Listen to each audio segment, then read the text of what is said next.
ವೀಕ್ಷಕರೇ, ಕನ್ನಡ ಮಾತೃಭೂಮಿ ವಾರ್ತೆಗಳಿಗೆ ಸ್ವಾಗತ. ನಾನು ಸಂತೋಷಿ ಸರ್ಜೋಕರ್. ಮೊದಲಿಗೆ ಹೆಡ್ಲೈನ್ಸ್.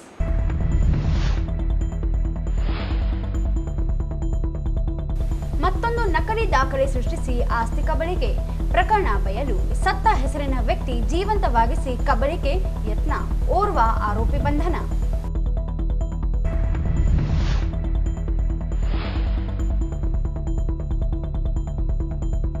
ಜಿಲ್ಲೆ ಖಾಸಗಿ ಶಾಲಾ ಕಾಲೇಜುಗಳ ವಿವಿಧ ಬೇಡಿಕೆಗಳಿಗೆ ಆಗ್ರಹಿಸಿ ಆಗಸ್ಟ್ 12ರಂದು ಪ್ರತಿಭಟನಾ ರ್ಯಾಲಿ. ನಾಗರಾಜ್ ಮಸ್ಕಿ.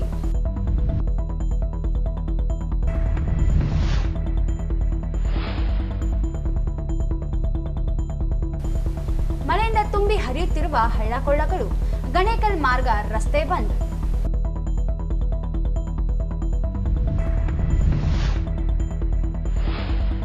ಡಯಟ್ ಕಾಲೇಜಿನ ಪ್ರಾಚಾರ್ಯ ಆರ್ ಇಂದಿರಾ ಅವರಿಗೆ ಸೇವಾ ನಿವೃತ್ತಿ. ದಕ್ಷತೆ, ಸೇವಾ ನಿಷ್ಠೆಗೆ ಇನ್ನೊಂದು ಹೆಸರೇ R Indira. Shri Kapila Siddarameshwara Swamiji.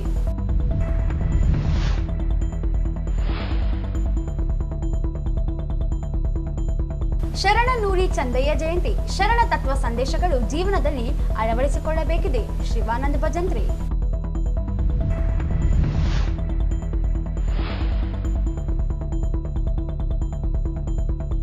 Ward number 3ರಲ್ಲಿ ಹದಗೆಟ್ಟ ರಸ್ತೆ ಸರಿಪಡಿಸದಿದ್ದರೆ ಹೋರಾಟದ ಎಚ್ಚರಿಕೆ. ವಾರ್ತೆಗಳ ವಿವರ. ಜಿಲ್ಲೆಯ ವಿವಿಧ ಖಾಸಗಿ ಶಿಕ್ಷಣ ಸಂಸ್ಥೆಗಳು ಎದುರಿಸುತ್ತಿರುವ ಆಡಳಿತಾತ್ಮಕ ಸಮಸ್ಯೆಗಳಿಗೆ ಪರಿಹಾರ ಒದಗಿಸುವಂತೆ ಒತ್ತಾಯಿಸಿ ಆಗಸ್ಟ್ 12ರಂದು ಜಿಲ್ಲೆಯ ವಿವಿಧ ಖಾಸಗಿ ಶಿಕ್ಷಣ ಸಂಸ್ಥೆಗಳ ಒಕ್ಕೂಟದಿಂದ ಬೃಹತ್ ಜಾಥಾವನ್ನು ನಡೆಸಲು ನಿರ್ಧರಿಸಲಾಗಿದೆ ಎಂದು ಒಕ್ಕೂಟದ ಪ್ರಧಾನ ಕಾರ್ಯದರ್ಶಿ ನಾಗರಾಜ್ ಮಸ್ಕಿ ಹೇಳಿದರು. ಅವರಿಂದು ಮಾಧ್ಯಮಗೋಷ್ಠಿ ಉದ್ದೇಶಿಸಿ ಮಾತನಾಡಿ, ಆಗಸ್ಟ್ 12ರಂದು ಜಿಲ್ಲೆಯ ವಿವಿಧ ತಾಲೂಕುಗಳಿಂದ ಶಾಲಾ ಆಡಳಿತ ಮಂಡಳಿಗಳ ಪದಾಧಿಕಾರಿಗಳು, ಖಾಸಗಿ ಶಾಲೆಗಳ ಶಿಕ್ಷಕರು, ಉಪನ್ಯಾಸಕರು ನಗರದ ಮಹಾತ್ಮ ಗಾಂಧಿ ಪುತ್ಥಳಿಯಲ್ಲಿ ಸಮಾವೇಶಗೊಂಡು ಅಲ್ಲಿಂದ ಕಾಲ್ನಡಿಗೆ ಜಾಥಾ ನಡೆಸಲಾಗುತ್ತದೆ. ಡಾಕ್ಟರ್ ಬಿಆರ್ ಅಂಬೇಡ್ಕರ್ ವೃತ್ತ, ಕೇಂದ್ರ ಬಸ್ ನಿಲ್ದಾಣ, ಟಿಪ್ಪು ಸುಲ್ತಾನ್ ರಸ್ತೆ ಮೂಲಕ ಹಳೆ ಜಿಲ್ಲಾಧಿಕಾರಿಗಳ ಕಚೇರಿಯವರೆಗೆ ಜಾಥಾ ನಡೆಸಲಾಗುತ್ತದೆ. ಮುಖ್ಯಮಂತ್ರಿಗಳು ಹಾಗೂ ಶಿಕ್ಷಣ ಸಚಿವರುಗಳಿಗೆ ಬರೆದ ಮನವಿಯನ್ನು ಜಿಲ್ಲಾಧಿಕಾರಿಗಳ ಮೂಲಕ ಸಲ್ಲಿಸಲಾಗುತ್ತದೆ. ಶಾಲಾ ಕಾಲೇಜುಗಳ ಮಾನ್ಯತೆ ನವೀಕರಣ ವಿಧಿಸಿರುವ ಷರತ್ತುಗಳನ್ನು ಸರಳೀಕರಣಗೊಳಿಸುವುದು, ಅಗ್ನಿಶಾಮಕ ಸುರಕ್ಷತಾ ಪ್ರಮಾಣ ಪತ್ರ ಪಡೆಯುವ ಕಠಿಣ ನಿಯಮಗಳ ಸಡಲಿಕೆ, ಶೈಕ್ಷಣಿಕವಾಗಿ ಹಿಂದುಳಿದಿರುವ ಕಲ್ಯಾಣ ಕರ್ನಾಟಕ ಜಿಲ್ಲೆಗಳ ಖಾಸಗಿ ಶಿಕ್ಷಣ ಸಂಸ್ಥೆಗಳನ್ನು ವೇತನಾನುದಾನಕ್ಕೆ ಸೇರ್ಪಡೆ ಮಾಡುವುದು, ಖಾಸಗಿ ಶಾಲಾ ಕಾಲೇಜುಗಳ ಸಿಬ್ಬಂದಿಗಳಿಗೆ ಆರೋಗ್ಯ ವಿಮೆ ಯೋಜನೆ ವ್ಯಾಪ್ತಿಗೆ ಒಳಪಡಿಸಿ ಭೂ ಪರಿವರ್ತನೆಗೆ ಇರುವ ಷರತ್ತು ತೆಗೆದುಹಾಕಬೇಕೆಂದರು. ಖಾಸಗಿ ಶಾಲಾ ಕಾಲೇಜುಗಳ ಶಿಕ್ಷಕರು, ಉಪನ್ಯಾಸಕರುಗಳಿಗೆ ತರಬೇತಿ ಒದಗಿಸುವುದು, ಆರ್ಟಿಐ ಕಂತಿನ ಬಾಕಿ ಹಣ ಪಾವತಿಗೆ ಕ್ರಮ ವಹಿಸುವುದು, ಕಾಲೇಜುಗಳಿಗೆ ಜಿಎಸ್ಟಿ ಹಣವನ್ನು ಪಾವತಿಸುವಂತೆ ನೀಡಿರುವ ನೋಟಿಸ್ ಹಿಂಪಡೆಯುವುದು, ವಿವಿಧ ಸಂಘಟನೆಗಳು, ವ್ಯಕ್ತಿಗಳು ಅಪರೋಕ್ಷವಾಗಿ ಶಾಲಾ ಕಾಲೇಜುಗಳ ಆಡಳಿತ ಮಂಡಳಿ ಮೇಲೆ ದೌರ್ಜನ್ಯ, ಹಲ್ಲೆ ನಡೆಸುತ್ತಿರುವ ಘಟನೆಗಳನ್ನು ತಡೆಯಲು ಬೋಧಕ ಬೋಧಕೇತರಿಗೆ ರಕ್ಷಣಾ ಒದಗಿಸುವುದು, ಶೈಕ್ಷಣಿಕ ವರ್ಷ ಪ್ರಾರಂಭದಲ್ಲಿಯೇ ಮಕ್ಕಳಿಗೆ ಪಠ್ಯಪುಸ್ತಕ ಒದಗಿಸಲು ವಿವಿಧ ಖಾಸಗಿ ಶಿಕ್ಷಣ ಸಂಸ್ಥೆಗಳ ಒಕ್ಕೂಟದ ಮತ್ತು ನುಸ್ಮಾ ಹಾಗೂ ನುಸ್ಸಾದ ಸಹಯೋಗದಲ್ಲಿ ಇವತ್ತೊಂದು ಬೃಹತ್ ಜಾಥಾವನ್ನು ಹಮ್ಮಿಕೊಂಡಿದ್ದೀವಿ. ಬೆಳಿಗ್ಗೆ ಜಾಥಾ ಎಲ್ಲ ಶಾಲಾ ಕಾಲೇಜುಗಳು ಇಡೀ ಜಿಲ್ಲೆಯಾದ್ಯಂತ ಎಲ್ಲ ತಾಲೂಕುಗಳಿಂದ ಆಡಳಿತ ಮಂಡಳಿಯ ಸದಸ್ಯರು ಹಾಗೂ ಶಿಕ್ಷಕರು ಕೂಡ ಅನೇಕ ಬಸ್ಗಳಲ್ಲಿ ಸುಮಾರು 100-150 ಬಸ್ಗಳು ಹೊರಗಡೆಯಿಂದ ಕೂಡ ಬರ್ತಾ ಇದ್ದಾರೆ. ಸ್ಥಳೀಯವಾಗಿ ಕೂಡ 1000ಕ್ಕಿಂತ ಹೆಚ್ಚು ಪಟ್ಟು ಶಿಕ್ಷಕರು, ಆಡಳಿತ ಮಂಡಳಿಯವರು ಕೂಡ ನಾವು ಭಾಗವಹಿಸ್ತಾ ಇದ್ದೇವೆ. ಅವತ್ತ 10 ಗಂಟೆಗೆ ನಾವು ಟೈಮ್ ಕೊಟ್ಟಿದ್ದೇವೆ, 10:30 ಕೊಟ್ಟಿದ್ದೇವೆ. 11 ಗಂಟೆಗೆ ಸುಮಾರು ಎಲ್ಲರೂ ಸೇರಿದ ನಂತರ ಮಹಾತ್ಮ ಗಾಂಧಿ ಕ್ರೀಡಾಂಗಣ ಸೇರಿ ರಾಷ್ಟ್ರಪಿತ ಮಹಾತ್ಮ ಗಾಂಧಿ ಪುತ್ಥಳಿ ಮಾಲಾರ್ಪಣೆ ಮಾಡುವ ಮೂಲಕ ಜಾಥಾವನ್ನು ಆರಂಭಿಸಿ ಸಂವಿಧಾನ ಶಿಲ್ಪಿ ಡಾಕ್ಟರ್ ಬಿ.ಆರ್. ಅಂಬೇಡ್ಕರ್ ಅವರ ಪುತ್ಥಳಿಗೆ ಮಾಲಾರ್ಪಣೆ ಮಾಡಿ ಅಲ್ಲೊಂದು ಮಾನವ ಸರಪಳಿ ನಿರ್ಮಾಣ ಮಾಡಿ ನಮ್ಮ ಬೇಡಿಕೆ ಗಮನ ಸೆಳೆದು ಅಲ್ಲಿಂದ ಶಿಸ್ತುಬದ್ಧವಾಗಿ, ಯಾಕಂದರೆ ಶಿಕ್ಷಣ ಕ್ಷೇತ್ರದವರಾದ ಕಾರಣ ಶಿಸ್ತುಬದ್ಧವಾಗಿ ಕಾಲ್ನಡಿಗೆಯಲ್ಲಿ ನಾವು ಬಸ್ ಸ್ಟ್ಯಾಂಡ್ ಮುಂದಿನಿಂದ ಮುನ್ಸಿಪಾಲ್ಟಿ ರಸ್ತೆ ಇರೋದಲ್ಲ, ಟಿಪ್ಪು ಸುಲ್ತಾನ್ ರಸ್ತೆ ಮುಖಾಂತರ ನಾವು ಟಿಪ್ಪು ಸುಲ್ತಾನ್ ಗಾರ್ಡನ್ ವರೆಗೆ ಇಟ್ಕೊಂಡಿದ್ದೀವಿ. ಸಂಖ್ಯೆ ಹೆಚ್ಚಾದರೆ ಪೊಲೀಸರ ಪರವಾನಗಿ ತಗೊಂಡು ಅದನ್ನು ನಾವು ಎಕ್ಸ್ಟೆನ್ಷನ್ ಮಾಡಿ ಬಸವೇಶ್ವರ ಸರ್ಕಲ್ ಪಕ್ಕದಲ್ಲಿರುವ ನಮ್ಮ ಮೈದಾನ, ಮಾರ್ಕೆಟ್ ಮೈದಾನದಲ್ಲಿ ಕೂಡ ವಿಸ್ತರಿಸಬೇಕು ಅನ್ನೋದು ಇದೆ. ಈಗಾಗಲೇ ಪೊಲೀಸರಿಗೆ ನಾವು ಇದಕ್ಕೆ ನಮ್ಮದೇನು ಫ್ರೀಡಮ್ ಪಾರ್ಕ್ ಅಂತ ಮಾಡಿದ್ವಿ, ಅಲ್ಲಿವರೆಗೂ ಕೇಳಿದ್ವಿ. ಆದರೆ ನಿನ್ನೆಯಿಂದ ಜನಸಂಖ್ಯೆ ಶಾಲೆಗಳು ಮತ್ತು ಸಂಯಮದಲ್ಲಿ ರುಸ್ಮಾ ಅವರು ಕೂಡ ಭಾಳ ಚೆನ್ನಾಗಿ ಸ್ಪಂದನೆ ಮಾಡಿ, ಯಾಕಂದರೆ it's A common cause for everybody ಅಂತ ಎಲ್ಲರೂ ಕೂಡಿ ಹೋರಾಟ ಮಾಡ್ತಾ ಇದ್ದೀವಿ. ಜನಸಂಖ್ಯೆ ಜಾಸ್ತಿ ಆಗ್ಬೋದು, ಆ ಹಿನ್ನೆಲೆಯಲ್ಲಿ ನಾವು ಅದನ್ನು ಮಾಡಿಕೊಂಡಿದ್ದೀವಿ. ತದನಂತರ ಎಲ್ಲರೂ ಸಭೆ ಸೇರಿ ಮಾನ್ಯ ಜಿಲ್ಲಾಧಿಕಾರಿಗಳ ಮುಖಾಂತರ ಸನ್ಮಾನ್ಯ ಗೌರವಾನ್ವಿತ ಮುಖ್ಯಮಂತ್ರಿಗಳಿಗೆ ನಮ್ಮ ಬೇಡಿಕೆ ಪತ್ರವನ್ನು ಸಲ್ಲಿಸ್ತಾ ಇದ್ದೇವೆ. ಅದರಂತೆ ಸಂಬಂಧಪಟ್ಟ ಶಿಕ್ಷಣ ಸಚಿವರಿಗೂ ಕೂಡ ಮುಕ್ತ ಮಾರುಕಟ್ಟೆಯಲ್ಲಿ ಲಭ್ಯವಾಗುವಂತೆ ಕ್ರಮ ವಹಿಸುವುದು, ಗ್ರಾಮೀಣ ಭಾಗದ ಶಾಲಾ ಕಾಲೇಜು ಶಿಕ್ಷಣ ಸಂಸ್ಥೆಗಳನ್ನು ಆಸ್ತಿ ತೆರಿಗೆಯಿಂದ ಮುಕ್ತಗೊಳಿಸಿ ಶಾಲಾ ಕಟ್ಟಡ ನಿರ್ಮಿಸಲು ನಿವೇಶನಗಳನ್ನು ಮಂಜೂರು ಮಾಡುವುದು, ಖಾಸಗಿ ಶಾಲಾ ಕಾಲೇಜುಗಳ ಬಸ್ಗಳನ್ನು ಬಳಸಿಕೊಳ್ಳುವಾಗ ಕೆಎಸ್ಆರ್ಟಿಸಿ ವಾಹನಗಳಿಗೆ ಪಾವತಿಸುವ ರೀತಿಯಲ್ಲಿಯೇ ಬಾಡಿಗೆ ಭತ್ಯೆ ನೀಡಲು ಕ್ರಮ ವಹಿಸಬೇಕು ಎಂದು ಒತ್ತಾಯಿಸಿದ ಮನವಿ ಸಲ್ಲಿಸಲಾಗುತ್ತದೆ.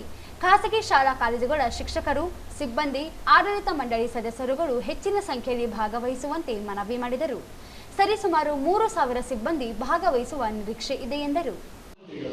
ಅವರಿಗೂ ಕೂಡ ನಮ್ಮ ಬೇಡಿಕೆಗಳನ್ನು ಸಲ್ಲಿಸ್ತಾ ಇದ್ದೀವಿ. ಮುಖ್ಯವಾಗಿ ಇರ್ತಕ್ಕಂಥ ಬೇಡಿಕೆಗಳನ್ನು ಎಲ್ಲರ ಪರವಾಗಿ ತಮ್ಮ ಗಮನಕ್ಕೆ ತರಪಡಿಸ್ತಾರೆ. ಮೊದಲ ಬೇಡಿಕೆ ಶಾಲಾ ಕಾಲೇಜುಗಳ ಮಾನ್ಯತೆ ನವೀಕರಣದಲ್ಲಿ ಸಾಕಷ್ಟು ತೊಂದರೆಗಳಿವೆ. ಅವುಗಳ ನವೀಕರಣ ವ್ಯವಸ್ಥೆ ಅಂತರ್ಜಾಲದಲ್ಲಿರುವ ಕೆಲ ಅಂಶಗಳನ್ನು ತೆಗೆದುಹಾಕಿ ಸರಳೀಕರಣಗೊಳಿಸುವ 44-56 ಕಂಡೀಷನ್ಸ್ ಹಾಕಿ ಮಾಡ್ತಾ ಇದ್ದಾರೆ. ಅದರಿಂದ ತುಂಬಕ್ಕೂ ಆಗ್ತಾ ಇಲ್ಲ. ಎಲ್ಲ ಶಾಲೆ ಕಾಲೇಜಿನವರು ಇದನ್ನು ಎದುರಿಸ್ತಾ ಇದ್ದಾರೆ. ಅದ್ರ ಬಗ್ಗೆ ಕ್ರಮ ತಗೊಳ್ಬೇಕಂತ ಶೈಕ್ಷಣಿಕ ಹಿಂದುಳಿದ ನಮ್ಮ ಭಾಗ ಕಲ್ಯಾಣ ಕರ್ನಾಟಕದ ಭಾಗದ ಎಲ್ಲ ಸೌಕರ್ಯ ನೀಡುವಂತೆ ಡಿ.ಎಂ. ನಂಜುಂಡಪ್ಪ ವರದಿಯಲ್ಲಿ ಕೂಡ ಉಲ್ಲೇಖಿಸಿದೆ. ಮತ್ತು ಆರ್ಟಿಕಲ್ 371 ಕೂಡ ನಮ್ಮ ಏರಿಯಾ ಒಳಪಟ್ಟಿರೋದ್ರಿಂದ ಇದುವರೆಗೆ ಎಂಥ ಮುಖ್ಯವಾದ ಶಿಕ್ಷಣ ಸಂಸ್ಥೆಗೆ ಯಾವ ಕ್ರಮ ಆಗಬೇಕಿರೋದ್ರಿಂದ ಖಾಸಗಿ ಶಿಕ್ಷಣ ಸಂಸ್ಥೆಗಳಲ್ಲಿ ನಡೆಯುತ್ತಿರುವ ಶಾಲಾ ಕಾಲೇಜುಗಳನ್ನು ವೇತನಾದಾನಕ್ಕೆ ಒಳಪಡಿಸಬೇಕು ಅಂತ ನಮಗೂ ರಾಜ್ಯ ಮಟ್ಟದಲ್ಲಿ ಆಗಬೇಕು. ನಮಗೆ ವಿಶೇಷವಾದ ಅನುದಾನ ಇರೋದ್ರಿಂದ ನಾವು ಮಾಡಿಸ್ರಿ ಅಂತ ಖಾಸಗಿ ಶಾಲಾ ಕಾಲೇಜುಗಳ ಕೆಲಸ ನಿರ್ವಹಿಸುತ್ತಿರುವ ಬೋಧಕೇತರ ಸಿಬ್ಬಂದಿಯವರಿಗೆ ಸರ್ಕಾರದ ಅಡಿಯಲ್ಲಿ ಬರುವ ಸರ್ಕಾರದ ಯಾವುದಾದ್ರೂ ಒಂದು ಆರೋಗ್ಯ ವಿಮೆ ಯೋಜನೆಗೆ ಒಳಪಡಿಸ್ಬೇಕಂತ ಶಿಕ್ಷಕರು ಅವರ ಆರೋಗ್ಯ ಅವರು ಚೆನ್ನಾಗಿದ್ದರೆ ಇವತ್ತು ನಾವು ಶಾಲೆಗಳು ಮತ್ತು ವಿದ್ಯಾಭ್ಯಾಸ ಚೆನ್ನಾಗಿ ಆಗ್ತದೆ ಅಂತ ಹೇಳಿ. ಮತ್ತು ಶಾಲಾ ಕಾಲೇಜು ಮಾನ್ಯತಾ ನವೀಕರಣ ಸಮಯದಲ್ಲಿ ಈಗಾಗಲೇ ಶಾಲಾ ಕಾಲೇಜು ಕಟ್ಟಡ ಹೊಂದಿರುವ ವಿದ್ಯಾಸಂಸ್ಥೆಗಳಿಗೆ ವಿಧಿಸಿರುವ ಭೂ ಪರಿವರ್ತನಾ ಷರತ್ತನ್ನು ತೆಗೆದುಹಾಕಬೇಕು. ನಮ್ಮದೇನೆಂದರೆ ಹೊಸದಾಗಿ ಕಟ್ಟತಕ್ಕಂಥ ಶಾಲೆ ಕಾಲೇಜುಗಳ ಕಟ್ಟಡಗಳಿಗೆ ನೀವೆಲ್ಲದನ್ನು ಮಾನದಂಡ ಮಾಡಿ 30-35 ವರ್ಷದಿಂದ ನೀವು ಪರವಾನಗಿ ಕೊಟ್ಟಿರಿ. ಗ್ರಾಮಾಂತರ ಭಾಗದಲ್ಲಿ ವಿಶೇಷವಾಗಿ ಅಲ್ಲಿ ಶಾಲೆ ಕಟ್ಟಡ ಪಂಚಾಯತಿಯವರು ಪರ್ಮಿಷನ್ ಕೊಟ್ಟಾರ, ಊರು ಮುಂದೆ ಯಾವುದೇ ದೃಷ್ಟಿ ತಗೊಂಡಾರ. ಡಾಕ್ಟರ್ ರಜಾಕ್ ಉಸ್ತಾದ್ ಮಾತನಾಡಿ 371 ಜೆ ಕಾಯ್ದೆಯಡಿ ಕಲ್ಯಾಣ ಕರ್ನಾಟಕ ಭಾಗದ ಶಾಲಾ ಕಾಲೇಜುಗಳನ್ನು ವೇತನಾದಾನಕ್ಕೆ ಒಳಪಡಿಸುವ ಅವಕಾಶವಿದೆ. ಕಲ್ಯಾಣ ಕರ್ನಾಟಕ ಮಂಡಳಿ ಈ ಕುರಿತು ನಿರ್ಧರಿಸಬೇಕಿದೆ ಎಂದರು. ಈ ಸಂದರ್ಭದಲ್ಲಿ ಎಲ್ ಕೇಶವರೆಡ್ಡಿ, ಬಸವರಾಜ್ ಪಾಟೀಲ್ ದರೂರ್, ಮಲ್ಲಪ್ಪ, ರಾಜ ಶ್ರೀನಿವಾಸ್, ಥಾಮಸ್ ಜಂಬಮಿನ್, ರವಿ ಮನ್ಸಲಾಪುರ್, ಜಂಗಳಪ್ಪ ಗೌಡ ಸೇರಿ ಇತರರು ಇದ್ದರು. ನಕಲಿ ದಾಖಲೆ ಸೃಷ್ಟಿಸಿ ಆಸ್ತಿ ಕಬಳಿಕೆ ಜಾಲದ ಮತ್ತೊಂದು ಪ್ರಕರಣ ಬಯಲಾಗಿದೆ. ತಾಲೂಕಿನ ಚಂದ್ರಬಂಡ ಹೋಬಳಿಯ ಶಾಖಾವತಿ ಗ್ರಾಮದ ಸರ್ವೆ ನಂಬರ್ 84ರಲ್ಲಿರುವ ಖಾಸಿಂ ಸಾಬ್ ಗುಡ್ ಸಾಬ್ ಎಂಬುವವರ ಹೆಸರಿನ ಜಮೀನನ್ನು ಆಸ್ತಿ ಬದಲಾವಣೆ ಮಾಡಲಾಗಿದೆ. ಖಾಸಿಂ ಸಾಬ್ 2013ರಲ್ಲಿ ಮೃತವಾಗಿದ್ದರೂ ಆಸ್ತಿಯನ್ನು ನೋಂದಣಿ ಮಾಡಿಸಿಕೊಂಡಿರುವ ಕುರಿತು ನಗರದ ಪಶ್ಚಿಮ ಠಾಣೆಯಲ್ಲಿ 8 ಜನರ ವಿರುದ್ಧ ಪ್ರಕರಣ ದಾಖಲಾಗಿದೆ. ಆರೋಪಿತರುಗಳಾದ ಎಂಡಿ ಜಾವೀದ್, ಅಕ್ಷಯ್ ಕುಮಾರ್ ಭಂಡಾರಿ, ನಕಲಿ Khasim Sab, sub registrar Saleem Mohinuddin Sab, sub registrar ಕಚೇರಿಯ ಕೋಸಗಿ ನಾರಾಯಣ್, ಎಸ್ಡಿಸಿ ಸುರೇಶ್, ಪ್ರಹ್ಲಾದ್ ವಕೀಲ್ ಎಂಬುವವರ ವಿರುದ್ಧ ಕೇಸ್ ದಾಖಲಾಗಿದೆ. ಶಾಖಾವತಿ ಖಾಜಾಬಿ ಎಂಬುವವರು ನೀಡಿದ ದೂರಿನ ಮೇರೆಗೆ ದೂರು ದಾಖಲಾಗಿದೆ. 2013ರ ಅಕ್ಟೋಬರ್ 2ರಂದು ಗುಡ್ ಸಾಬ್ ನಿಧನರಾಗಿದ್ದು ಇನ್ನು ಜಮೀನು ಆಸ್ತಿ ಪತ್ನಿ ಹೆಸರಿನಲ್ಲಿ ವರ್ಗಾವಣೆಯಾಗಿಲ್ಲ. ಆದರೂ ನಕಲಿ ಆಧಾರ್ ಕಾರ್ಡ್, ಸತ್ತು ಹೋದ ವ್ಯಕ್ತಿ ಜೀವಂತವಾಗಿರುವುದಾಗಿ ವ್ಯಕ್ತಿಯೊಬ್ಬರನ್ನು ಸಬ್ ರಿಜಿಸ್ಟ್ರಾರ್ ಕಚೇರಿ ಸಿಬ್ಬಂದಿ ಭಾಗಿಯಾಗಿ ಆಸ್ತಿಯನ್ನು ಜಿಪಿಎ ಮಾಡಲಾಗಿದೆ ಎಂದು ದೂರಿನಲ್ಲಿ ತಿಳಿಸಲಾಗಿದೆ. ನಕಲಿ ಜಿಪಿಎ ಸೃಷ್ಟಿಸಿರುವ ಆರೋಪದ ಮೇಲೆ ಅಹೇಸಾನ್ ಅಹಮದ್ ಹಸೀಬ್ ಎಂಬಾತನನ್ನು ಪೊಲೀಸರು ಬಂಧಿಸಿದ್ದಾರೆ ಎಂದು ಹೇಳಲಾಗಿದೆ. ಆದರೆ ಪೊಲೀಸರು ಖಚಿತಪಡಿಸಿದ ನಕಲಿ ಆಸ್ತಿ ಕಬಳಿಕೆ ಪ್ರಕರಣದಲ್ಲಿ ಭಾಗಿಯಾಗಿರುವ ಆರೋಪ ಎದುರಿಸುತ್ತಿದ್ದ ಉಪೇಂದ್ರ ರಾಂಪುರ್ ಎಂಬಾತನನ್ನು ಮಾನವಿ ಪೊಲೀಸರು ಬಂಧಿಸಿ ನ್ಯಾಯಾಂಗ ವಶಕ್ಕೆ ನೀಡಿದ್ದಾರೆ ಎಂದು ಹೇಳಲಾಗಿದೆ. ಜಿಲ್ಲೆಯಲ್ಲಿ ಮಳೆ ಮುಂದುವರೆದಿದ್ದು ಗ್ರಾಮೀಣ ಭಾಗದ ಜನರು ಹಳ್ಳಗಳು ತುಂಬಿ ಹರಿಯುತ್ತಿರುವುದರಿಂದ ಪರದಾಡುವಂತಾಗಿದೆ. ರಾಯಚೂರು ತಾಲೂಕಿನ ಪತ್ತೆಪುರ್, ಪುಚ್ಚಲದಿನ್ನಿ ಸೇರಿದಂತೆ ಅನೇಕ ಹಳ್ಳಗಳು ತುಂಬಿ ಹರಿಯುತ್ತಿವೆ. ಸಂಚರಿಸಲು ಜನರು ಪರದಾಡುವಂತಾಗಿದೆ. ದೇವದುರ್ಗ ತಾಲೂಕಿನ ಎನ್ ಗಣೇಕಲ್ ಗ್ರಾಮದ ಹಳ್ಳವು ತುಂಬಿ ಹರಿಯುತ್ತಿದೆ. ಶನಿವಾರ ಸುರಿದ ಧಾರಾಕಾರ ಮಳೆಗೆ ಗಣೇಕಲ್ ಹಳ್ಳವು ತುಂಬಿ ಹರಿದು ರಸ್ತೆಯ ಮೇಲೆ 1 ಅಡಿಗಿಂತ ಹೆಚ್ಚಿನ ಪ್ರಮಾಣದಲ್ಲಿ ನೀರು ಹರಿದು ಬಂದು ಸಂಚಾರ ವ್ಯತ್ಯಯ ಉಂಟಾಗಿ ಜನರು ರಸ್ತೆ ದಾಟಲಾರದೆ ಪರದಾಡುವಂತಾಗಿತ್ತು. ಗಬ್ಬೂರಿನಿಂದ ಸಿರವಾರ ರಸ್ತೆಯ ಮಾರ್ಗ ಮಧ್ಯದಲ್ಲಿರುವ ಗಣೇಕಲ್ ಹಳ್ಳವು ಸಂಪೂರ್ಣವಾಗಿ ಮುಳುಗಿ 10 ವಾಹನಗಳು ಹಾಗೂ ಕೃಷಿ ಕೂಲಿ ಕಾರ್ಮಿಕರು ಸಾರ್ವಜನಿಕರು ಹಳ್ಳ ದಾಟದೆ ದಡದ ಮೇಲೆ ಸುಮಾರು 2 ತಾಸಿಗಿಂತಲೂ ಅಧಿಕ ಸಮಯ ಕಾಯುವಂತಾಯಿತು. ಮಳೆಗಾಲ ಬಂದರೆ ಸಾಕು ಈ ರಸ್ತೆಯ ಮೂಲಕ ತಿರುಗಾಡುವವರ ಪರಿಸ್ಥಿತಿ ಹೇಳತೀರದು. ಮಳೆ ಬಂದರೆ ಸಾರ್ವಜನಿಕರು ಹಾಗೂ ಗಬ್ಬೂರಿನ ಶಾಲಾ ಕಾಲೇಜಿಗೆ ಹೋಗುವ ನೂರಾರು ವಿದ್ಯಾರ್ಥಿಗಳು ಸರಿಯಾದ ಸಮಯಕ್ಕೆ ಮನೆ ಸೇರಲಾರದಂತೆ ಪರಿಸ್ಥಿತಿ ಇದೆ. ಇದು ಪ್ರತಿ ವರ್ಷದ ಗೋಳು. ನಂಜುಂಡಪ್ಪ ಆಯೋಗದ ಪ್ರಕಾರ ಈ ಭಾಗದ ಅಭಿವೃದ್ಧಿಗೆ ಸಾವಿರಾರು ಕೋಟಿ ರೂಪಾಯಿ ಅನುದಾನ ಹರಿದು ಬರುತ್ತಿದೆ. ಕನಿಷ್ಠ ಪಕ್ಷ ತಿರುಗಾಡಲು ರಸ್ತೆ ಸೇತುವೆ ಮಾಡಲಾರದ ಶಾಸಕರು ಇದ್ದರೆಷ್ಟು ಬಿಟ್ಟರೆಷ್ಟು ಎನ್ನುವುದು ಈ ಭಾಗದ ಜನರ ಆಕ್ರೋಶವಾಗಿದೆ. ಈಗಲಾದರೂ ಎಚ್ಚೆತ್ತು ಈ ಹಳ್ಳಕ್ಕೆ ಎತ್ತರವಾದ ಸೇತುವೆ ನಿರ್ಮಾಣ ಮಾಡಿ ಸುಗಮವಾದ ಸಂಚಾರಕ್ಕೆ ವ್ಯವಸ್ಥೆ ಮಾಡಬೇಕೆಂದು ಸಾರ್ವಜನಿಕರ ಆಗ್ರಹವಾಗಿದೆ. 12ನೇ ಶತಮಾನದ ಶರಣರು ಸಮಾಜದ ಬದಲಾವಣೆಗೆ ಸಾಕಷ್ಟು ಶ್ರಮಿಸಿದ್ದಾರೆ. ಜಾತಿ ಪದ್ಧತಿ ಮೂಢನಂಬಿಕೆಗಳಿಗೆ ಜೋತು ಬಿದ್ದ ಸಂದರ್ಭದಲ್ಲಿ ಸಮಾಜವನ್ನು ತಿದ್ದುವ ಕೆಲಸ ಶರಣರು ಮಾಡಿದ್ದಾರೆ. ಕಾಯಕ ನಿಷ್ಠೆಯಲ್ಲಿ ನುಡಿಯ ಚಂದಯ್ಯ ಶರಣರು ಅನೇಕ ವಚನಗಳ ಮೂಲಕ ಸಮಾಜದ ಬದಲಾವಣೆ ತಂದಿದ್ದಾರೆ. ಅಂತಹ ಶರಣರ ತತ್ವ ಸಿದ್ಧಾಂತಗಳನ್ನು ಎಲ್ಲರೂ ಜೀವನದಲ್ಲಿ ಅಳವಡಿಸಿಕೊಳ್ಳಬೇಕು ಎಂದು ಅಪರ ಜಿಲ್ಲಾಧಿಕಾರಿ ಶಿವಾನಂದ ಭಜಂತ್ರಿ ಹೇಳಿದರು. ನಗರದ ಪಂಡಿತ ಸಿದ್ದರಾಮ ಜಂಬಲದಿನ್ನಿ ರಂಗಮಂದಿರದಲ್ಲಿ ಜಿಲ್ಲಾಡಳಿತ, ಜಿಲ್ಲಾ ಪಂಚಾಯತ್, ಮಹಾನಗರ ಪಾಲಿಕೆ, ಕನ್ನಡ ಮತ್ತು ಸಂಸ್ಕೃತಿ ಇಲಾಖೆ ಸಂಯುಕ್ತ ಆಶ್ರಯದಲ್ಲಿ ಹಮ್ಮಿಕೊಂಡಿದ್ದ ನುಲಿಯ ಚಂದಯ್ಯ ಜಯಂತಿ ಕಾರ್ಯಕ್ರಮ ಉದ್ಘಾಟಿಸಿ ಮಾತನಾಡಿದರು. 12ನೇ ಶತಮಾನದ ಕಾಲಘಟ್ಟದಲ್ಲಿ ಕಾಯಕದಲ್ಲಿ ಕೈಲಾಸ ಕಂಡ ಮಹಾನ್ ಶರಣರು ನುಲಿಯ ಚಂದಯ್ಯನವರಾಗಿದ್ದು, ಲಿಂಗ ನಿಷ್ಠೆಗಿಂತ ಕಾಯಕ ನಿಷ್ಠೆ ಮೇಲೂ ತನು ಮನಧನದಿಂದ ವಚನ ಸಾಹಿತ್ಯಕ್ಕೆ ಶ್ರಮಿಸಿದ್ದಾರೆ. ತಮ್ಮ ವಚನಗಳ ಮೂಲಕ ಸಮಾಜವನ್ನು ತಿದ್ದುವ ಕೆಲಸ ಮಾಡಿದ್ದಾರೆ ಎಂದರು. ನುಲಿಯ ಚಂದಯ್ಯ ಅವರಿಗೆ ಕಾಯಕವೇ ಶ್ರೇಷ್ಠವಾಗಿದ್ದು, ಕಾಯಕದ ಜೊತೆಗೆ ಅನೇಕ ವಚನಗಳನ್ನು ರಚನೆ ಮಾಡಿದ್ದಾರೆ. ಕುರುವ ಜನಾಂಗ ಚಿಕ್ಕ ಸಮಾಜವಾಗಿದ್ದು, ಯಾವುದೇ ಸೌಕರ್ಯಗಳಿಲ್ಲದೆ ಜೀವನ ನಡೆಸಿದ ಸಮಾಜವಾಗಿದೆ. ಸೌಕರ್ಯಗಳನ್ನು ಹೋರಾಟ ಮಾಡುವ ಮೂಲಕ ಪಡೆದುಕೊಳ್ಳುವ ಅನಿವಾರ್ಯತೆ ಇದ್ದು, ಸಮಾಜದವರು ಒಗ್ಗಟ್ಟಾಗಿ ಹೋರಾಟ ಮಾಡಬೇಕಾಗಿದೆ. ಸರ್ಕಾರದ ಸೌಲಭ್ಯ ಪಡೆದುಕೊಂಡು ಮುಂದೆ ಬರಬೇಕಿದೆ ಎಂದರು. ಮುಖಂಡ ರವೀಂದ್ರ ಜರದಾರ್ ಮಾತನಾಡಿ, ಅನೇಕ ಶರಣರ ಸಾಲಿನಲ್ಲಿ ನುಲಿಯ ಚಂದಯ್ಯ ಅವರು ಕಾಯಕದ ಜೊತೆಗೆ ಸಾಹಿತ್ಯಿಕವಾಗಿ ಹಲವಾರು ವಚನಗಳನ್ನು ರಚನೆ ಮಾಡಿದ್ದಾರೆ. ಅವರ ವಚನಗಳು ಸಮಾಜದ ಬದಲಾವಣೆಗೆ ಪೂರಕವಾಗಿದ್ದು, ಕುರುವ ಸಮಾಜ ಸರ್ಕಾರದ ಸೌಲಭ್ಯಗಳಿಂದ ವಂಚಿತರಾಗಿದ್ದಾರೆ. ಸಮಾಜದ ಜನರು ಶಿಕ್ಷಣವನ್ನು ಪಡೆದುಕೊಳ್ಳಬೇಕು. ಶಿಕ್ಷಣ ಪಡೆಯುವುದರಿಂದ ಸರ್ಕಾರದ ಸೌಲಭ್ಯಗಳು ದೊರೆಯಲು ಸಾಧ್ಯವೆಂದರು. ಜೀವಿಸಿದ ಶ್ರೇಷ್ಠ ಅನುಭಾವಿಗಳಲ್ಲಿ ನಮ್ಮ ನುಲಿ ಚಂದಯ್ಯವರು ಕೂಡ ಒಬ್ಬರು. ಇವರು ಬಸವಣ್ಣನವರ ಸಮಕಾಲೀನರಾಗಿ ಚಪ್ಪಾಳೆ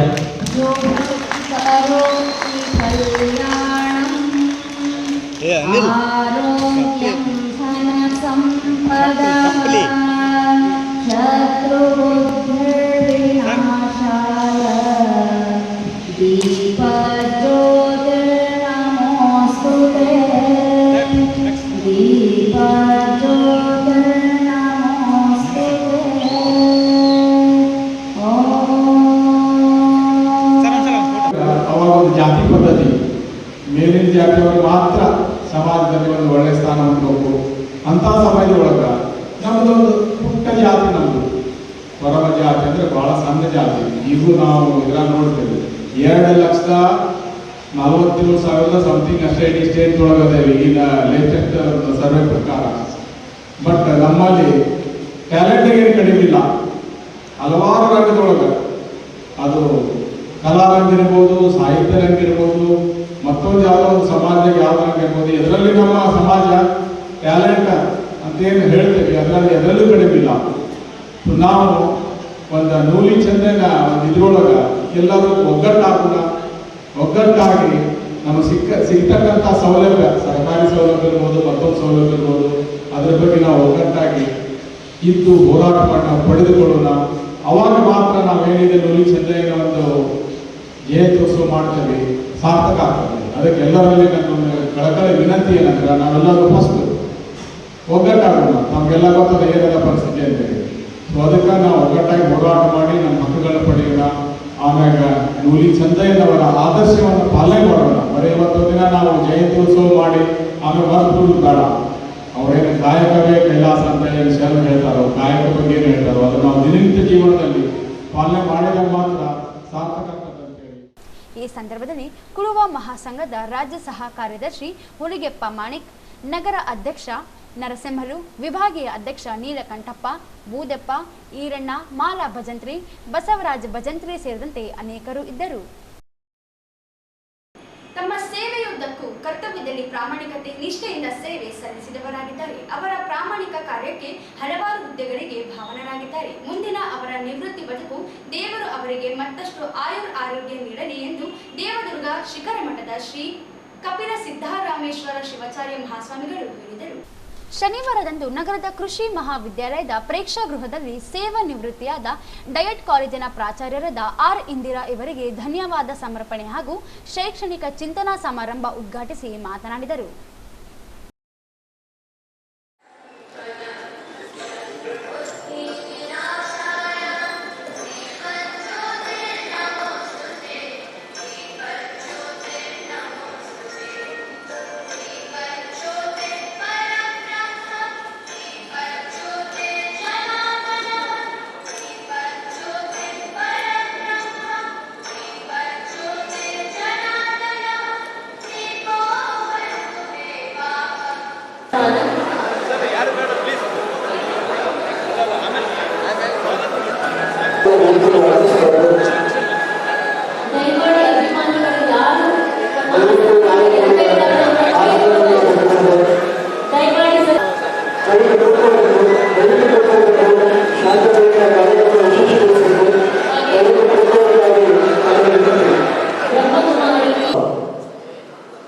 ಈಗ ಆದರೂ ಕೂಡ ನಮ್ಮ ಸಹೋದರಿ ಕರೆಮ ಬೆಂಗಳೂರು ದತ್ತೋತ್ಸವಗಳಿಗೆ ಅನೇಕ ಕಾರ್ಯಕ್ರಮಗಳವ, ಇವೆಲ್ಲವನ್ನು ನೋಡಿ ಆಶೀರ್ವಚನೆ ಮಾಡಬೇಕಾಗಿದೆ. ಜೀವನದಲ್ಲಿ ಪ್ರತಿಯೊಬ್ಬ ವ್ಯಕ್ತಿನೂ ಕೂಡ ಯಾವ ಗುರಿಯನ್ನು ಇಟ್ಟುಕೊಂಡು ಹುಟ್ಟೋದಿಲ್ಲ, ಯಾವ ಜಾತಿಯನ್ನು ಪ್ರತಿನಿಂತ ಹುಟ್ಟೋದಿಲ್ಲ. ಮನುಷ್ಯನಿಗೆ ಸಂಸ್ಕಾರ ಮುಖ್ಯ. ಮುಂದೆ ಗುರು ಇರಬೇಕು, ಹಿಂದೆ ಗುರು ಇರಬೇಕು. ನೋಡಿ ಹಾಗಿದೆ, 3 ತರದ ಶಾಸ್ತ್ರದಲ್ಲಿ 3 ತರ ಗುರುಗಳು ಬರ್ತಾರೆ: ವಿದ್ಯಾಗುರು, ದೀಕ್ಷಾಗುರು, ಮೋಕ್ಷಾಗುರು. ಇಂಥ 3 ಕ್ರಿಯೆಯಲ್ಲಿ ಪಾಸಾಗಿ, ನಿರ್ಣತಿಯಾಗಿ, ತೇರ್ಗಡೆಯಾಗಿ ದೇವದುರ್ಗ ಶಿಖರ ಮಠದಲ್ಲಿ ವಿದ್ಯಾಭ್ಯಾಸ ಮಾಡಿ ಉನ್ನತ ಶಿಕ್ಷಣವನ್ನು ಪಡೆದು ದೇವದುರ್ಗದ ಶತಾಯುಷಿಗಳಾಗಿರುವಂತಹ ನಮ್ಮ ಗುರುಗಳು, ಈ ನಮ್ಮ ಗುರುಗಳು ಸಿದ್ದರಾಮ ಶಿವಾಚಾರ್ಯರು ಅವರಿಗೆ ಕೊಟ್ಟ ಸಂಸ್ಕಾರವೇ ಇವತ್ತು ಈ ಪ್ರೀತಿಗೆ ವಾಕ್ಸಾರಿಗೆ ಕಾರಣ.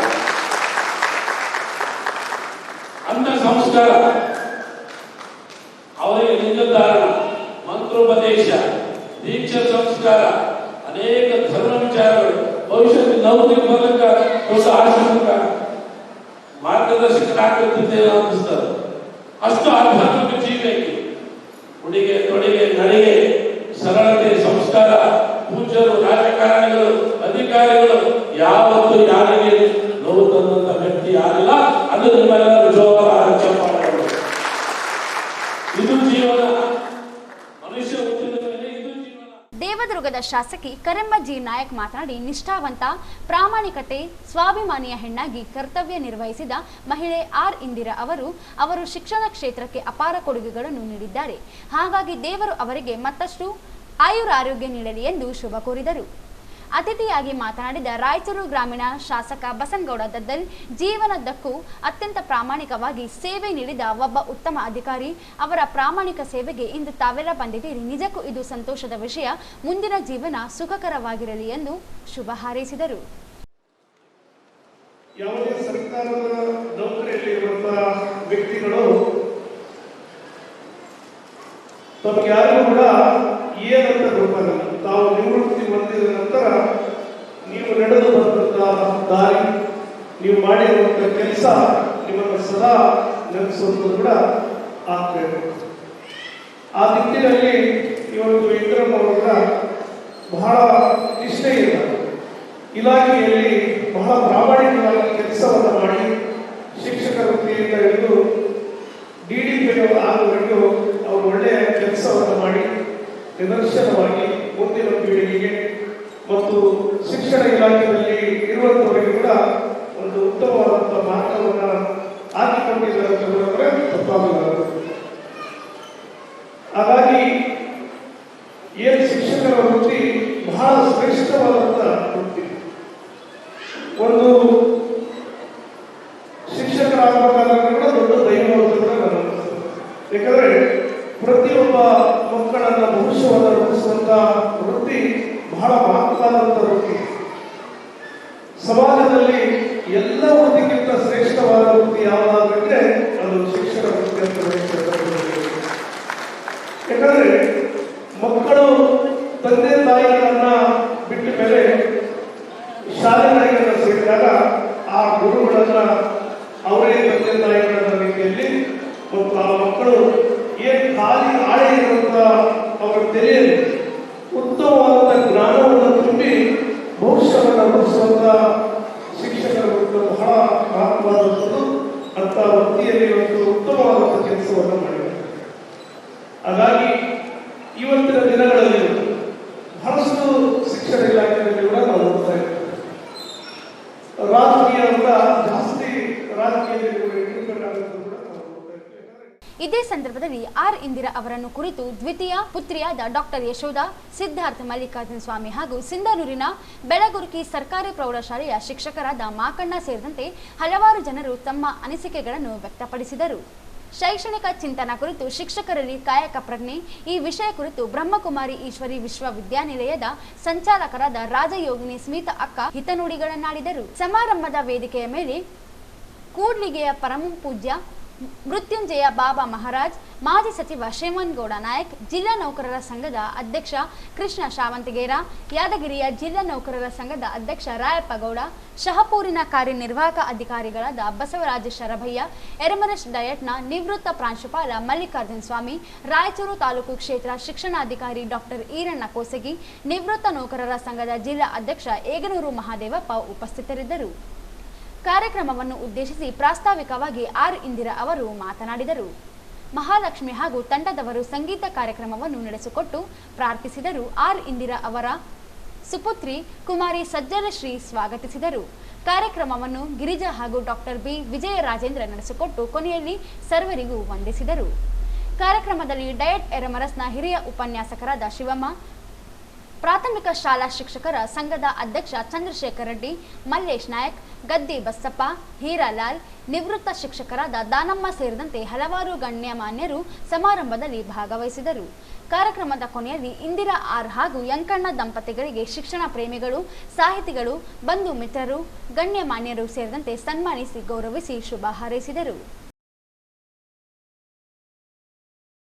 ವಾರ್ಡ್ ನಂಬರ್ 3ರ ರಾಮಲಿಂಗೇಶ್ವರ ಬಡಾವಣೆಯ ಶ್ರೀಮಾನ್ ರಿಕಪ್ ಚಂದ್ರ ಶುಕಾಣಿ ಪ್ರೌಢಶಾಲೆಯ ಮುಂದೆ ರಸ್ತೆ ಸಂಪೂರ್ಣವಾಗಿ ಹಾಳಾಗಿದ್ದು ಮಳೆ ನೀರು ನಿಂತು ವಿದ್ಯಾರ್ಥಿಗಳಿಗೆ ತೊಂದರೆಯಾಗುತ್ತಿದ್ದು ಕೂಡಲೇ ಪಾಲಿಕೆ ಅಧಿಕಾರಿಗಳು ರಸ್ತೆ ದುರಸ್ತಿಗೆ ಮುಂದಾಗಬೇಕೆಂದು ಬಡಾವಣೆಯ ನಿವಾಸಿ ವಿಶ್ವನಾಥ್ ಪಟ್ಟಿ ಆಗ್ರಹಿಸಿದ್ದಾರೆ. ಶಾಲೆಗೆ 2,000ಕ್ಕೂ ಅಧಿಕ ವಿದ್ಯಾರ್ಥಿಗಳು ಶಾಲೆಯಲ್ಲಿ ಅಭ್ಯಾಸ ಮಾಡುತ್ತಿದ್ದು ಶಾಲಾ ಮಕ್ಕಳು ಬರುವ ಆಟೋಗಳು ಇಲ್ಲಿರುವ ಗುಂಡಿಗಳಲ್ಲಿ ಮುಗಿಚಿ ಬಿದ್ದಿರುವ ಘಟನೆಗಳು ಕೂಡ ಜರುಗಿದ್ದು ಈಗಾಗಲೇ ಬಡಾವಣೆ ಜನರು ಜಿಲ್ಲಾಧಿಕಾರಿಗೆ ಮನವಿ ಸಲ್ಲಿಸಲಾಗಿದ್ದು ರಸ್ತೆ ನಿರ್ಮಾಣಕ್ಕೆ ಕ್ರಮ ಕೈಗೊಳ್ಳುವುದಾಗಿ ಭರವಸೆ ನೀಡಿದ ಜಿಲ್ಲಾಡಳಿತದ ಮಾತಾಗಿಯೇ ಉಳಿದಿದ್ದು ಕೂಡಲೇ ಜನಪ್ರತಿನಿಧಿಗಳು, ಅಧಿಕಾರಿಗಳು ರಸ್ತೆ ನಿರ್ಮಾಣಕ್ಕೆ ಕ್ರಮ ಕೈಗೊಳ್ಳಬೇಕು. ಇಲ್ಲವಾದಲ್ಲಿ 1 ವಾರದ ನಂತರ ಮಹಾನಗರ ಪಾಲಿಕೆ ಕಚೇರಿ ಮುತ್ತಿಗೆ ಹಾಕಲಾಗುವುದು ಎಂದು ಎಚ್ಚರಿಸಿದರು. ವಾರ್ಡ್ ನಂಬರ್ 3ರಲ್ಲಿರ್ತಕ್ಕಂಥ ರಾಮಲಿಂಗೇಶ್ವರ ಬಡಾವಣೆ ಮದರ್ ಟ್ರಸ್ಟ್ ಶಾಲೆಯ ಮುಖ್ಯ ರಸ್ತೆ. ಈ ಒಂದು ಬಡಾವಣೆ ಹೆಸರು ರಾಮಲಿಂಗೇಶ್ವರ. ಇದು 1984ರಲ್ಲಿ ಮಾನ್ಯ ನಗರಸಭೆಯಿಂದ ಮಾನ್ಯತೆಗೊಂಡಿರ್ತಕ್ಕಂಥದ್ದು ಒಂದು ನಗರಸಭೆ ಬಡಾವಣೆ ಆಗಿರ್ತದೆ. ಈ ಬಡಾವಣೆ ಮುಖ್ಯ ರಸ್ತೆ ಇದು ಹೋಗಬೇಕಾದ್ರೆ ಇಲ್ಲಿ ಸರಿಸುಮಾರು ಮದರ್ ಎಜುಕೇಷನ್ ಸ್ಕೂಲ್ ಅಂತ ಇದೆ. ಕನಿಷ್ಠ 2,000 ವಿದ್ಯಾರ್ಥಿಗಳು ಇಲ್ಲಿ ಸ್ಕೂಲಿಗೆ ದಿನನಿತ್ಯ ಬರ್ತಾರೆ. ಇದು ಬರಬೇಕಂದ್ರೆ ಇದೇ ಮುಖ್ಯ ರಸ್ತೆ. ಈ ಮುಖ್ಯ ರಸ್ತೆ ಮಳೆ ಬಂತಪ್ಪ ಅಂದರೆ ಅಧೋಗತಿಯಲ್ಲಿ ನಾವು ಇವತ್ತು ನಡೀತಕ್ಕಂಥ ಸಂದರ್ಭ. ಇವತ್ತು ಗಾಡಿ ಆಗಲಿ ಆಟೋ ಆಗಲಿ ಸ್ಕೂಲ್ಗೆ ಬರ್ತಕ್ಕಂಥ ವಿದ್ಯಾರ್ಥಿಗಳು ತೆಗ್ಗಿನಲ್ಲಿ ಸುಮಾರು ಸಲ ಕಳಚಿ ಬಿದ್ದಿರ್ತಕ್ಕಂಥ ಇತಿಹಾಸ ಇದೆ. ಹಾಗಾಗಿ ನಾವು ಮೊನ್ನೆ 13/6/25ಕ್ಕೆ ಮಾನ್ಯ ಜಿಲ್ಲಾಧಿಕಾರಿಗಳಿಗೆ ನಾವು ಈ ಬಡಾವಣೆಯ ಮುಖಾಂತರ ಜನರ ಮುಖಾಂತರ ಸ್ಕೂಲ್ರ ಮುಖಾಂತರ ಒಂದು ಮನವಿ ಪತ್ರ ಕೊಟ್ಟಿದ್ವಿ. ಈ ಮನವಿ ಪತ್ರದಲ್ಲಿ ಈ ಒಂದು ಸುಸಜ್ಜಿತವಾಗಿರ್ತಕ್ಕಂಥ ಈ ಜನಸಂಖ್ಯೆ ಓಡಾಡ್ತಕ್ಕಂಥ ಬಡಾವಣೆ ಜನರಿಗೆ ಒಂದು ಮೂಲಭೂತ ಸೌಕರ್ಯ, ಒಂದು ಡ್ರೈನೇಜ್ ಆಗಿರ್ಬೋದು, ಒಂದು ರೋಡ್ ಆಗಿ ಮಾಡಲಿ ಅಂತ ನಾವು ಮಾನ್ಯ ಜಿಲ್ಲಾಧಿಕಾರಿಗಳ ಮನವಿ ಕೊಟ್ಟಿದ್ವು. ಅವರು ಆಯಿತು ಇನ್ನೂ ಸ್ವಲ್ಪ ದಿನದಲ್ಲಿ ಒಂದು ಟೀಮ್ ಕಳಿಸ್ತೀವಿ, ಎಸ್ಟಿಮೇಟ್ ಮಾಡ್ತೀವಿ ಅಂತ ಹೇಳಿದ್ರು. ಕೇವಲ ಮಾತಿನಲ್ಲೇ ಹೊರಟೋಯ್ತು ವಿನಃ ಅಭಿವೃದ್ಧಿಯಲ್ಲಿ ಹೊರಟೋಗಿಲ್ಲ. ಹಾಗಾಗಿ ನಾವು ವಾರ್ಡ್ ನಂಬರ್ 3ರಲ್ಲಿ ನಾವು ಜನಸಾಮಾನ್ಯರ ಪರಿಸ್ಥಿತಿ ಇವತ್ತು ಇಷ್ಟೊಂದು ಹದಗೆಟ್ಬಿಟ್ಟದ. ಮಾನ್ಯ ಜಿಲ್ಲಾಧಿಕಾರಿಗಳಿರ್ಬೋದು, ಮಾನ್ಯ ಪೌರಾಯುಕ್ತರಿರ್ಬೋದು, ಮಾನ್ಯ ನಗರಸಭೆ ಇರ್ಬೋದು, ಮಾನ್ಯ ಶಾಸಕರಿರ್ಬೋದು, ಮಾನ್ಯ ಉಸ್ತುವಾರಿ ಸಚಿವರು ಇರ್ಬೋದು, ಇವರಿಗೆಲ್ಲ ಮನವಿ ಮಾಡ್ಕೊತೀವಿ ಆದಷ್ಟು ಶೀಘ್ರದಲ್ಲಿ ಈ ರೋಡ್ ಮಾಡಬೇಕು. ಇಲ್ಲಪ್ಪ ಅಂದರೆ ಇನ್ನೂ ಒಂದು ವಾರದಲ್ಲಿ ಈ ರೋಡು ಮತ್ತು ಈ ಎಸ್ಟಿಮೇಟ್ ಮಾಡಲಿಲ್ಲಪ್ಪ ಅಂದರೆ ನಗರಸಭೆ ಮುತ್ತಿಗಾಗ್ತಕ್ಕಂಥ ಕೆಲಸ ಮಾಡ್ತೀವಿ ಅಂತ ಈ ಸಂದರ್ಭದಲ್ಲಿ ಬಡಾವಣೆ ಮುಖಂಡರು ಎಲ್ಲರೂ ಕಲಿತು ಮಾನ್ಯ ಜಿಲ್ಲಾಧಿಕಾರಿಗಳಿಗೆ ಒತ್ತಾಯ ಮಾಡ್ತೀವಿ. ಇಲ್ಲಿ ತೆಗ್ಗುಗಳು ಭಾಳ ಆಗಿದ್ದಾವೆ, ನೀರೆಲ್ಲ ತುಂಬಿದ್ದಾವೆ, ಸಣ್ಣ ಮಕ್ಕಳು ಬೀಳುತ್ತಾ ಇದ್ದಾರೆ. Please MLA sir, DC sir ನಮ್ಮ ರೋಡನ್ನು ಮಾಡಿಸ್ಕೊಳ್ಬೇಕೆಂದು ವಿನಂತಿಸುತ್ತೇನೆ. ಮಳೆ ಬಂದಾಗ ತುಂಬ ಕಷ್ಟ ಆಗ್ತಿದೆ ಹೋಗಲು ಬರಲು. ಮಳೆ ಬಂದಾಗ ತೆಗ್ಗುಗಳು ಜಗ್ಗಿದೆ, ನೀರು ತುಂಬುತ್ತವೆ, ಅದರಲ್ಲೇ ಹೋಗಬೇಕಾಗುತ್ತದೆ. ಆದ್ದರಿಂದ MLA ಸರ್ ಎಲ್ಲರೂ ಕೌನ್ಸಿಲರ್ ರೋಡ್ ಮಾಡಿಸುವ ಅನಿವಾರ್ಯ ಆಗಿದೆ. DC ಸರ್ ಎಲ್ಲರೂ ಅನಿವಾರ್ಯವಾಗಿದೆ. ಇದೇ ವೇಳೆ ಶಾಲೆಯ ವಿದ್ಯಾರ್ಥಿಗಳು ಮಾತನಾಡಿ ರಸ್ತೆ ನಿರ್ಮಾಣಕ್ಕೆ ಸೂಕ್ತ ಕ್ರಮ ಕೈಗೊಳ್ಳುವಂತೆ ಮನವಿ ಮಾಡಿದರು. ಈಗ ಜಾಹೀರಾತು.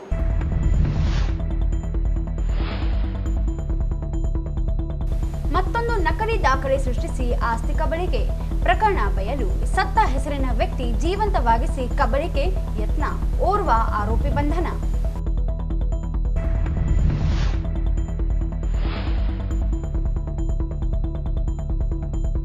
ಜಿಲ್ಲೆ ಖಾಸಗಿ ಶಾಲಾ ಕಾಲೇಜುಗಳ ವಿವಿಧ ಬೇಡಿಕೆಗಳಿಗೆ ಆಗ್ರಹಿಸಿ ಆಗಸ್ಟ್ 12ರಂದು ಪ್ರತಿಭಟನಾ ರ್ಯಾಲಿ. ನಾಗರಾಜ್ ಮಸ್ಕಿ.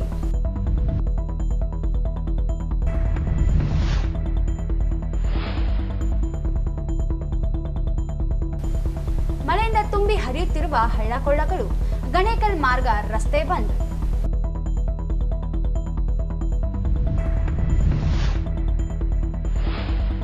ಡಯಟ್ ಕಾಲೇಜಿನ ಪ್ರಾಚಾರ್ಯ R. ಇಂದಿರಾ ಅವರಿಗೆ ಸೇವಾ ನಿವೃತ್ತಿ. ದಕ್ಷತೆ, ಸೇವಾ ನಿಷ್ಠೆಗೆ ಇನ್ನೊಂದು ಹೆಸರೇ R. ಇಂದಿರಾ. ಶ್ರೀ ಕಪಿಲ ಸಿದ್ದರಾಮೇಶ್ವರ ಸ್ವಾಮೀಜಿ.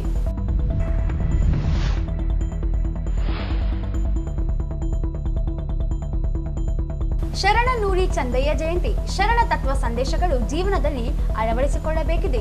ಶಿವಾನಂದ ಭಜಂತ್ರಿ.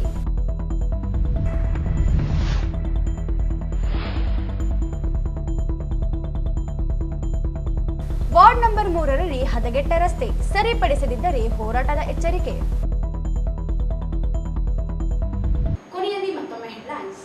ಇಲ್ಲಿಗೆ ವಾರ್ತೆಗಳ ಪ್ರಸಾರ ಮುಕ್ತಾಯವಾಯಿತು. ಮುಂದಿನ ವಾರ್ತೆಗಳೊಂದಿಗೆ ಮತ್ತೆ ಭೇಟಿಯಾಗೋಣ.